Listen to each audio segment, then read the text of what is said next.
ಗದಗ ಜಿಲ್ಲೆಯ ರಾಜಕೀಯ ವಲಯದಲ್ಲಿ ಈಗ ಸಚಿವ ಸ್ಥಾನದ ಮುನಿಸು ಮತ್ತು ಒತ್ತಾಯದ ಸದ್ದು ಜೋರಾಗಿ ಕೇಳಿ ಬರುತ್ತಿದೆ. ಗದಗದ ಹಿರಿಯ ನಾಯಕರಾದ ಎಚ್.ಕೆ. ಪಾಟೀಲ್ ಅವರಿಗೆ ಈ ಬಾರಿ ಮಂತ್ರಿ ಸ್ಥಾನ ಸಿಗದೇ ಇರೋದು ಅವರ ಬೆಂಬಲಿಗರಲ್ಲಿ ಸಖತ್ ಬೇಸರ ತರಿಸಿದೆ.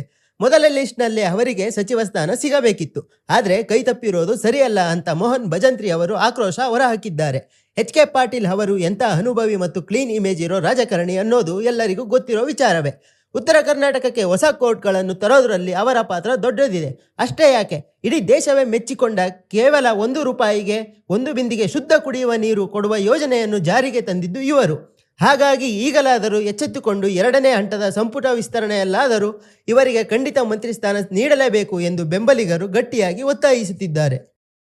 ತಮಗೆ ಈ ಪತ್ರಿಕಾಗೋಷ್ಠಿಗೆ ಸ್ವಾಗತ ಬಯಸುತ್ತಾ, ಗದಗ ವಕೀಲರ ಅದು ಎಚ್.ಕೆ. ಪಾಟೀಲ್ ಅಭಿಮಾನಿ ಬಳಗದಿಂದ ಎಲ್ಲ ವಕೀಲರು ಸಹಿತ ನಮ್ಮ ಕರ್ನಾಟಕದ ಈಗ ಏನು ಕಳೆದ ರೀಶಫಲ್ ಮತಕ್ಕಿದ್ದಂಥ ಕಾನೂನು ಸಚಿವರು, ನಿಮ್ಮೆಲ್ಲ ನೆಚ್ಚಿನ ನಾಯಕರು ಮತ್ತು ಗದಗಿನ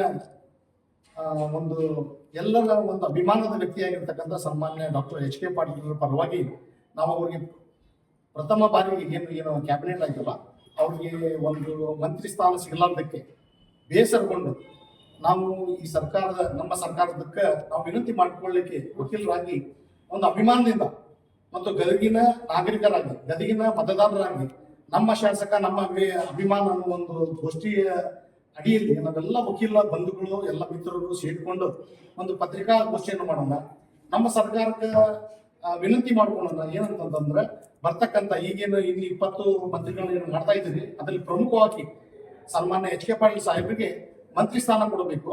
ಯಾಕೆ ಕೊಡಬೇಕು ಅನ್ನೋ ಒಂದು ದೃಷ್ಟಿಯಿಂದ ಸಹಿತ ಎಲ್ಲ ಗದಗಿನ ಪ್ರಜ್ಞಾವಂತ ಎಲ್ಲ ವಕೀಲರು ಸೇರಿ ನಾವು ಈ ಪತ್ರಿಕಾಗೋಷ್ಠಿಯನ್ನು ಮಾಡ್ತಾ ಇದ್ದೀವಿ. ಬಂಧುಗಳೇ, ಎಲ್ಲರಿಗೂ ಗೊತ್ತಿರೋ ಹಾಗೆ ಕಾನೂನು ಮಂತ್ರಿ ಆದ ಹಿಂದೂ ಸಹಿತ ಧರ್ಮಸಿಂಗ್ ಅವರು ಇದ್ದಾಗ 2002ರಿಂದ 2004ರಲ್ಲಿ ಧರ್ಮಸಿಂಗ್ ಅವರು ಮಂತ್ರಿ ಆಗಿದ್ದಾಗ ಕರ್ನಾಟಕಕ್ಕೆ ಏನು 2 ಹೊಸ ಪೀಠಗಳನ್ನ ಸೃಷ್ಟಿಯಾಗಲಿಕ್ಕೆ ಮುಖ್ಯ ಕಾರಣೀಭೂತರಾದಂಥವರು ಸನ್ಮಾನ್ಯ ಎಚ್.ಕೆ. ಪಾಟೀಲ್ ಸಾಹೇಬರು. ಉತ್ತರ ಕರ್ನಾಟಕಕ್ಕೆ ಒಂದು ಶಕ್ತಿ ತುಂಬುವಂಥದ್ದು, ಅದು ಧಾರವಾಡಕ್ಕೆ ಪೀಠ ಆಗಬೇಕು.